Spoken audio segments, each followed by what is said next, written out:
The Euclidean submarine, carrying the 4 men who were forced down on a test flight of a rocket plane, has landed them safely in the city of Euclidia. The 2 Euclidean scientists, Cheops and Thales, have gone to their own quarters, and the girl submarine commander is reporting the rescue to G-47. In the quarters of the Gregory party, we find our friends very happy over the reunion.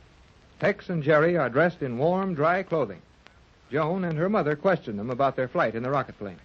But it must have been terribly dangerous, Tex. Oh, we've been in worse places. Well, I never have. No, Jerry. Your position at the time that rocket plane fell helpless into the water would seem to be about the worst possible situation. And Tex knows it was. He just doesn't like to worry us. Nothing to worry about.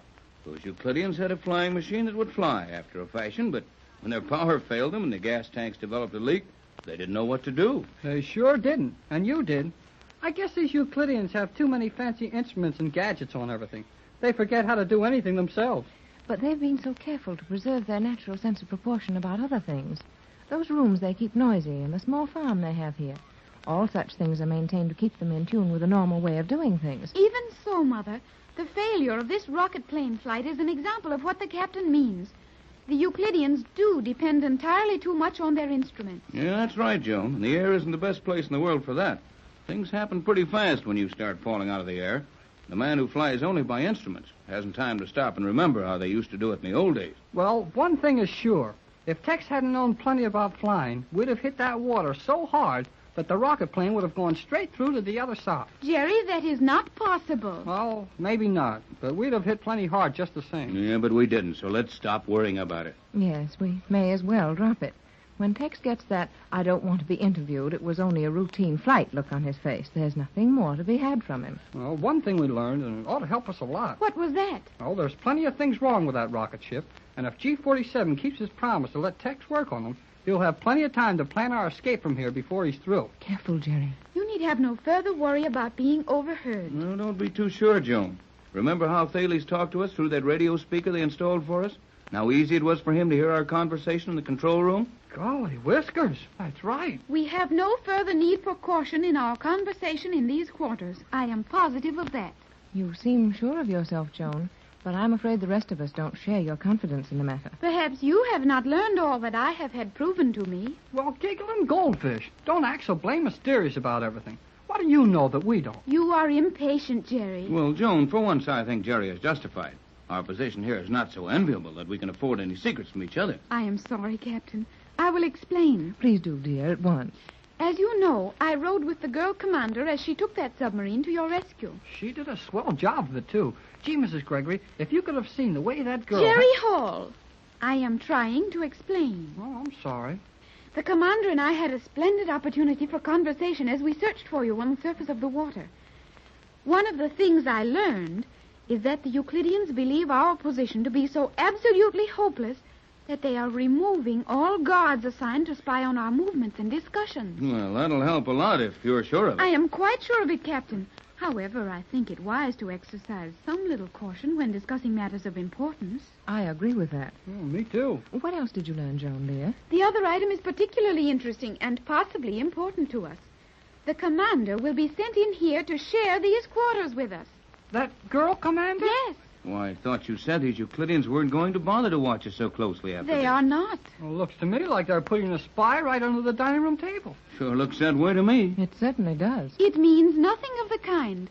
The commander will be one of us, a prisoner, no longer a Euclidean. Why, Joan, dear, do you realize what you're saying? Of course, Mother. But what's it all about? Well, I got an idea from something she said to Joan and me. G-47 found out that she helped us escape from that island. I'll bet that's it. That is the answer. G-47 knows that the commander helped us at the time we put the scientists to sleep in the laboratory with the captain's gas formula. And she's being stripped of her high command in the Euclidean fleet? She is. Oh, golly whiskers. That makes one more for our side. And that girl knows a lot about this place. She certainly does. This may be a help to us. It seems incredible. Hey, that's the word I was trying to remember. The girl is so valuable to these Euclideans. She's the finest submarine commander they have. I wonder if it isn't some sort of a trick. I know it is not. In talking with the commander, I could see that she is deeply interested in learning something of the ways of our world. I described to her some of the pleasant things I had seen during my brief visit to Los Angeles, and her face positively shone with excitement. Excitement? That girl got excited? She did. Oh, that's almost too much. Yes, that girl is the coolest person in an emergency that I've ever seen. And if she was excited about the prospects of becoming one of us, she must be in earnest about it. She was very much in earnest. I hope you will not object, Mother, but I promised her that you would allow her to wear one of your dresses so that she might see how it would change her appearance. Of course she may wear one of my dresses, or all of them for that matter.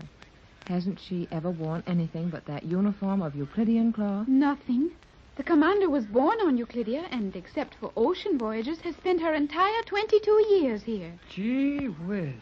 22 years in this place. Seems pretty terrible to us, son, but I suppose you can get used to anything. Especially if you don't know what to do about changing your position. Oh, I'm anxious to see her. When will she arrive? I believe within a very short time. Tex, will you help me? Oh, sure. Doing what, Pat? Well, let's fix up the little room next to mine. The one you have your instruments in. Yes, that's probably the room they figured on her using. I presume it is, as that is the only vacant room in these quarters. Come on, Tex. We'll put it in order. This is certainly a surprising angle to run into.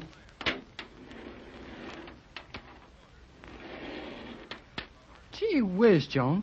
This is the weirdest thing I ever heard of. One of the Euclideans coming over to our side. Jerry. Huh? Do you like the commander so very much? Oh, sure. I told you she was a friend of ours. I do not mean that. I mean, do you like her as well as you like me? Oh, Joan, stop that silly stuff, will you? You women are all alike. Sure, I like her. She's a mighty pretty girl, and well, so are you. Am I pretty, Jerry? Yes, you're pretty, Jerry. Now, stop worrying about that girl. Why, she's 22 years old. I guess she won't have much time for me. But would you like her to have time for you? Joan, will you stop acting like a baby? Oh, I bet that's her now. I suppose it is. Come in. It is I. Hello, Commander. Come in and make yourself at home. It is indeed unfortunate that I must disturb you in this manner. We do not mind. Well, I'll say we don't. We're tickled to death. Here, sit down. Thank you. I suppose Joan has told you that I am to be one of you. Joan? Did you call her Joan? That is the name she will use in your world. I am now of that world. Thank you, Commander. Well, wait a minute, then. You're not going to be called Commander anymore, either. What's your real name? I anticipated such a question, and I am ready and willing to enter your ways in all things. I have my record from the Euclidean personnel file. My worldly name is Elaine Raleigh. Elaine. Gee, that's a pretty name. Elaine is a nice name. Do you think you will like it? I may as well like it. Well, look, Commander. Elaine, that's swell. Now, there's one more thing I wish you'd do for us. Stop talking like a Euclidean and talk like we do. Perhaps the command... Elaine is able to speak no other way. To be sure I am. Oh, boy.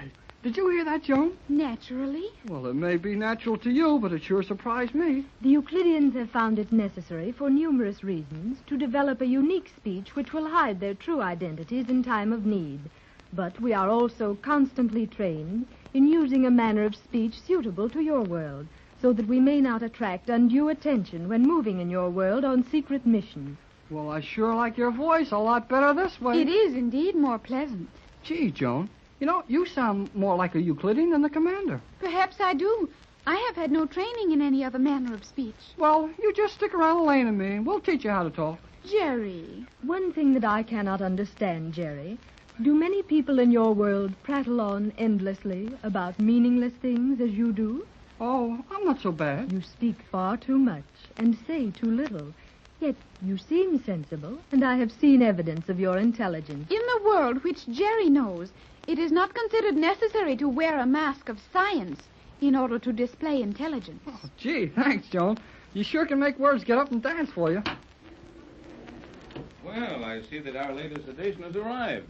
Welcome to the prisoners section, Commander. I am grateful for the privilege, Captain. Hey, Elaine, forget that commander stuff and talk to the captain like you did to us. It is not easy to change a habit so deeply ingrained. Hello. Hey, that's a surprise. It was also a surprise to us, Captain. So, this Euclidean manner of speech is only disguise, as Joan tried to explain to us. Precisely, Captain Bradford.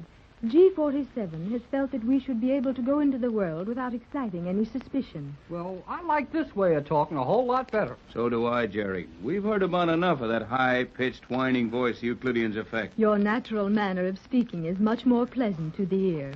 Sorry to keep you waiting, Commander, but we had used the extra room here as a storeroom, and I was clearing it out for you. That is quite all right, Mrs. Gregory. What? Tex, did you hear that? Sure, I heard it, Pat. The commander has a perfectly good voice, which he's been hiding under that nasal whine of the Euclidean. Well, that certainly is a relief. You're welcome to our party, Commander. Thank you. The commander will now be known by her worldly name, Elaine. Elaine. What a pretty name. And you're very lovely, my dear, now that you've dropped your Euclidean manner. Boy, I think she's keen. Jerry. Oh, I'm sorry. And I should like to see you win one of my dresses. I would enjoy that. Hold it. There's the dinner bell. It is indeed the signal for the evening meal. You are forgetting again. It is stupid of me. I will not forget often. Well, now, don't you worry about that, Elaine. Look, let's all gather around that table, which is in the habit of coming up through the floor just along about this time. Oh, it's right on the dot. Here it comes. I am happy to see that you have real food in here.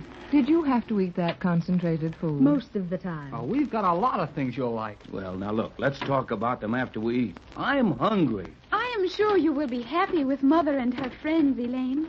They know and do so many lovely things in their world. I am sure you are correct, Joan. Oh, it is so pleasant to hear you call me Joan. I hope I never hear the name Cleostra again. Well, Tex, our family has grown. Will you serve, Elaine?